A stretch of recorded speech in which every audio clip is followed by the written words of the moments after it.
Siegfried came into the clinic a number of months ago with a lot of challenges. And as you just heard, he had everything from prostate cancer to swollen legs with edematous legs. He called them elephant legs.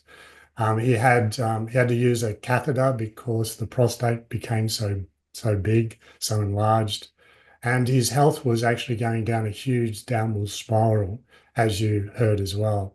And we were doing all different things in nutrition, etc., and vitamins.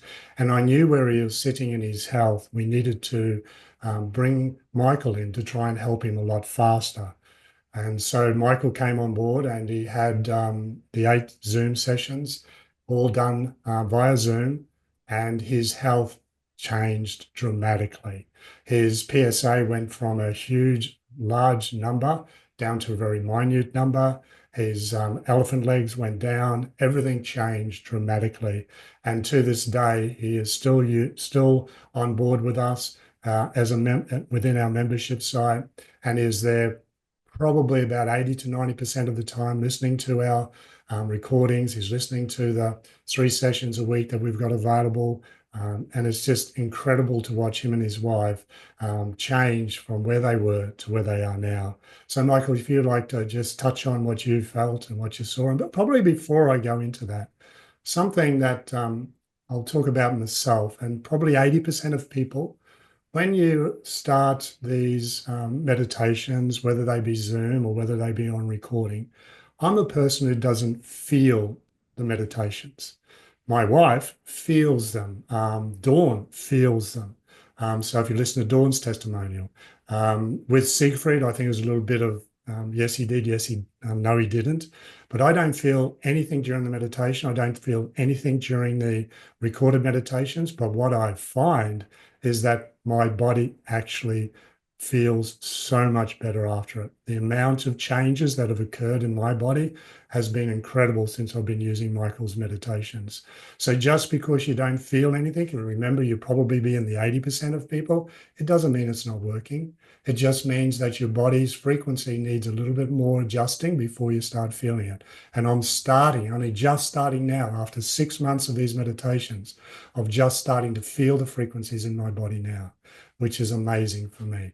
And Karen, as mentioned, my wife, she's been able to feel it right from the very, very beginning.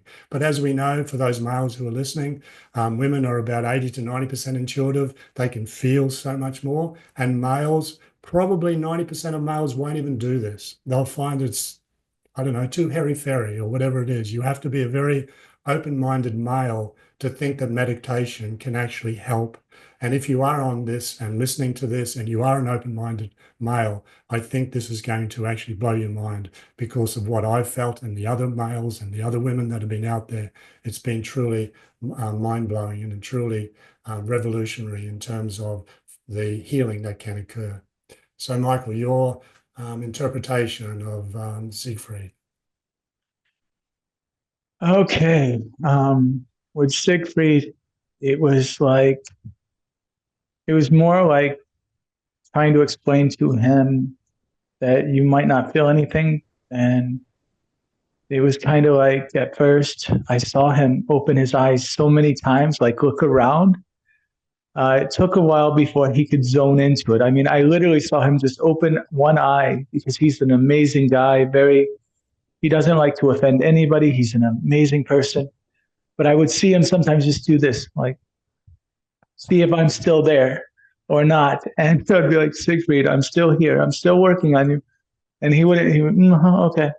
And sometimes he would fall asleep for a few minutes.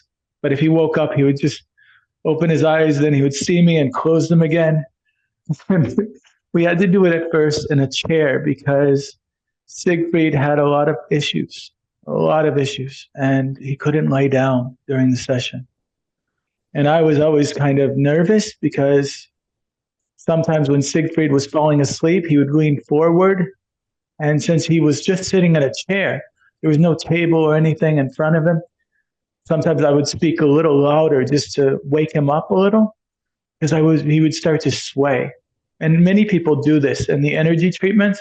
If you're sitting, you'll find your body doing this. But sometimes Siegfried would go so far this way that I was like, oh my God, wake up, wake up, wake up.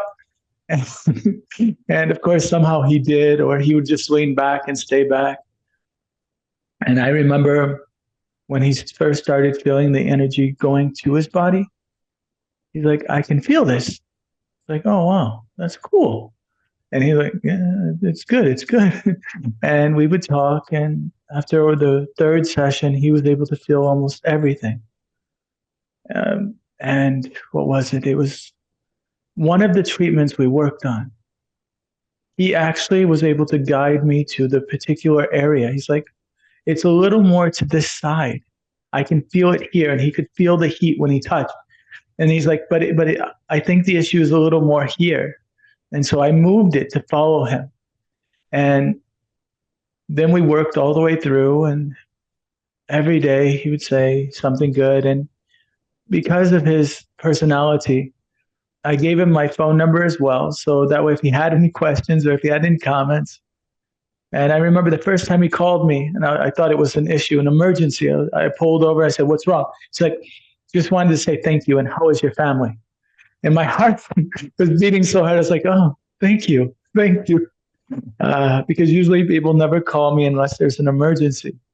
And he's called me a couple dozen times over the last 6 months or so, just to ask me how my family is doing and to introduce me to his family. And I was so amazed by all of that. Now, to go back to him, after the third session, he was able to lay down and do the session. Not sleep, though. He could never go into a deep relaxation, but he always stayed down there. I'd be like, are you there? Yes. And so we would talk through the session most of the time.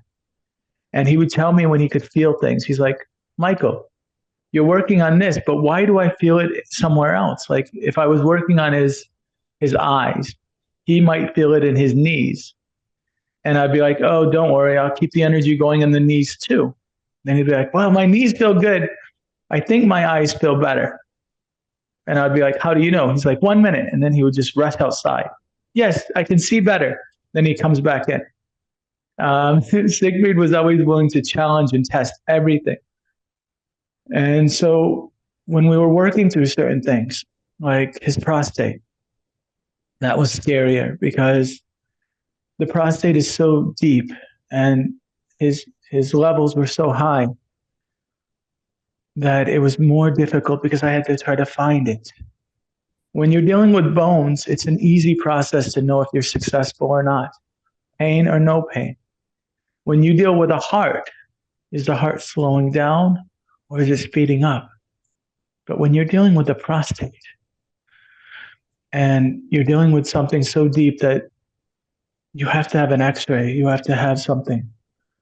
And that one was scary for all of us because the prostate level was so high that I remember asking him all the time, please go make sure that it's right, get tested. He's like, nope, I'll wait. It's like, no, go get it. No, I'll wait.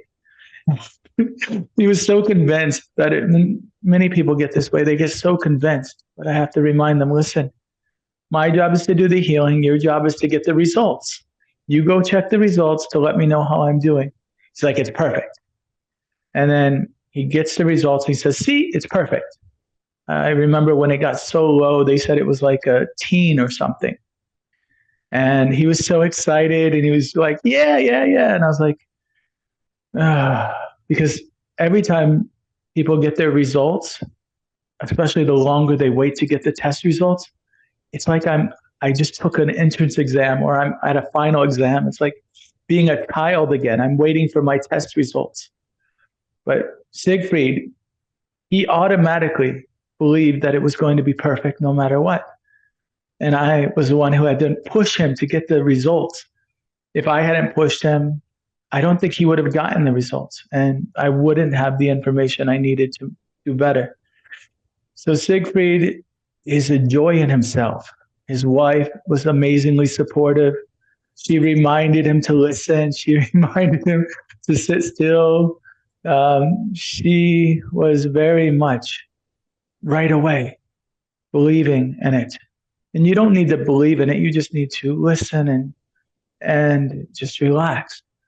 But she was so oriented about how everything should be done, that it made things so much easier. And Siegfried was like, I could watch him turning from an older man into a child man again, where you feel so young you could climb the moon or jump to the moon. He became younger and younger each time I saw him over the 8 sessions. And I'd be like, Siegfried, take a rest. He's like, oh, I'm just going to go outside and do some yard work. And his wife's like, he's been outside for 6 hours now. And before he could only be outside for like 30, 40 minutes. I would have to come back, Siegfried, come on, rest now, rest now. And the next day his wife would be like, he's still outside for 6 hours. Okay, you talk to him. And Siegfried just kept this pattern. And every time I talk to him, even now, I feel that he becomes a younger and younger man. And prostate and the other few issues that we worked on, it's the fact that I got to see somebody that felt so old, even though their number and the way they felt were the same, and see the number of how old he is now, the way he smiles, the way he acts. It's almost like I was able to help him get the fountain of youth. His age didn't change, but his body changed. The mindset changed, and the happiness has only grown. And he's been kind enough to share that with me as well. So thank you, Siegfried. Thanks, Michael. And something interesting. Thanks, Michael. I'll start again. And something interesting about the prostate is that it's an organ that actually detoxifies. It's a detoxifying organ. And when I first learned that many, many moons ago, I went, why? Why is prostate a detoxification organ? Yeah, I can understand liver. I could understand kidneys. I could understand the digestive system. Even the immune system helps with that, through the lymphatics, etc. Why is the prostate? And then, of course, it came to me quite quickly. It's a major organ that needs to detoxify anything at the last minute so that the semen now can actually be pure, so that we can actually deliver a nice, beautiful baby. So if all the toxins are just released into the semen, what happens then is we can end up with more challenges and more problems with birth. So the prostate then is this detoxification organ, and it takes a brunt through life, especially in males, trying to detoxify. And that's why there's an old saying that says, if a male lives long enough, you're going to have a prostate problem. Okay, that's what Western medicine says. And the major reason is because over the years, and depending upon how many toxins enter the body, will then determine how quickly the prostate will actually then swell and then get into more serious challenges. So what you're able to do, Michael, is then tap into these organs of detoxification, from the digestive system to the liver, the immune, the kidney, and then also the prostate, and just allow these toxins to come out. And then the body basically, then the PSA in this particular case is the marker that allows us just to see if there's inflammation there. It allows it then to go from a horrible number back down to a really nice number, which is pretty incredible.